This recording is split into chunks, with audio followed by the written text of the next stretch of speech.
Hello everyone, welcome back to my channel. We will run a test on this sample to see if it is useful.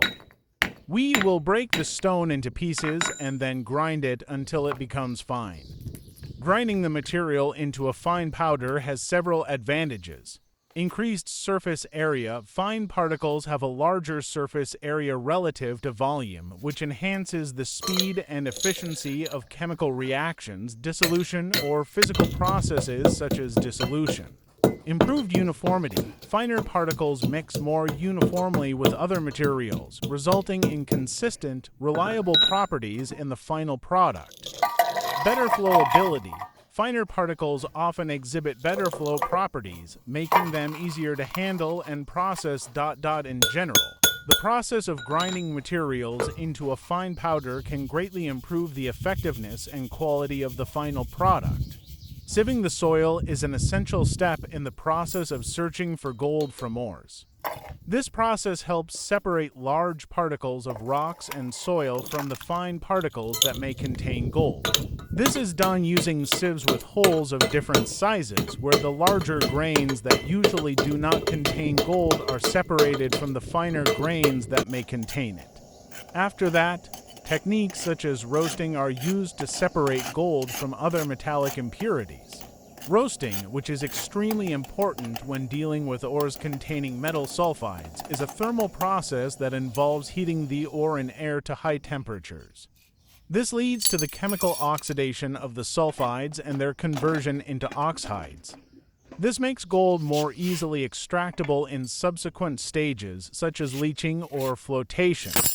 Flux is a substance added to metal ores to improve the melting process by reducing the melting temperature and removing impurities present in the raw material. Flux can be made from various materials such as limestone, feldspar, or borax, depending on the type of ore and the process used. Raw material type. The types of flux used vary depending on the type of raw material being melted. For example, the flux used for melting iron differs from the flux used for melting copper or gold. Temperature. A flux should be chosen that can lower the melting temperature of the raw material to a suitable degree. Chemical reactions. The flux must be capable of reacting with impurities and removing them without adversely affecting the base metal. Types of flux and their uses. Limestone calcium carbonate. Commonly used in iron smelting. Helps in removing impurities like silica. Flu or spar calcium fluoride. Used in steel smelting and some other metals. Helps in reducing melting temperature and removing oxides. Borax sodium tetrabrate. Widely used in gold and silver smelting. Helps in removing impurities and acts as a flux to prevent metal oxidation. Usage instructions. Preparing the flux. The flux must be crushed to a suitable size to ensure even distribution in the mixture. Adding the flux to the ore. The flux is typically added to the furnace with the ore in a specified ratio. The ratio varies depending on the type of ore and flux. Process control.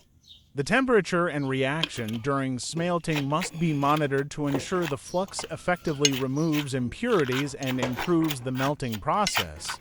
The ore you are working with, such as the type of metal iron, copper, gold, silver, etc., and any known impurities that may be present in it. This will help you choose the appropriate flux and method of use.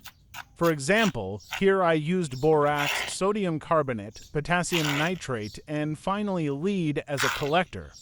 Using lead as a collector for extracting gold is a process often associated with the fire assay method, a technique used in metallurgy to determine the content of precious metals in ores. Here's an overview of how this method works.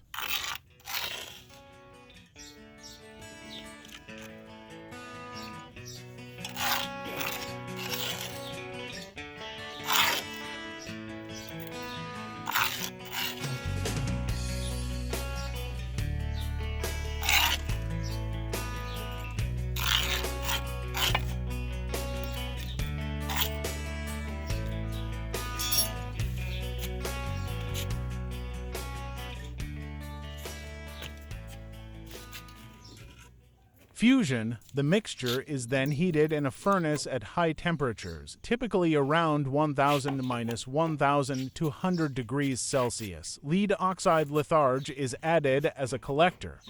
During the heating process, the lead oxide is reduced to metallic lead, which acts as a solvent for the precious metals, including gold and silver. Collection, the lead, now containing the precious metals, separates from the slag the non-metallic byproducts of the fusion. The lead button, which contains the precious metals, sinks to the bottom of the crucible. Please like and subscribe to my channel, and don't forget to click on the bell icon to get new video updates.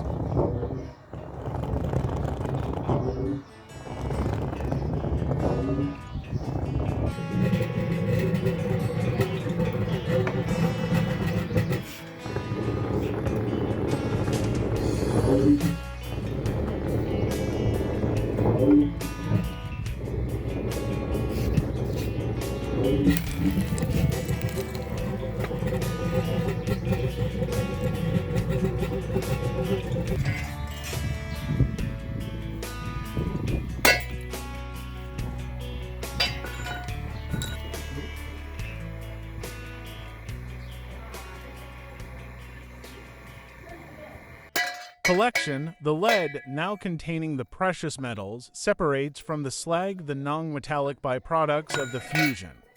The lead button, which contains the precious metals, sinks to the bottom of the crucible.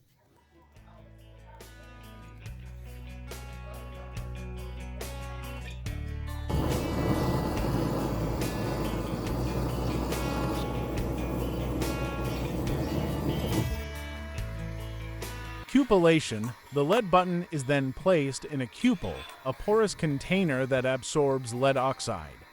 The cupel is heated again, causing the lead to oxidize and be absorbed by the cupel, leaving behind a bead of precious metal known as a prill, which contains the gold and silver.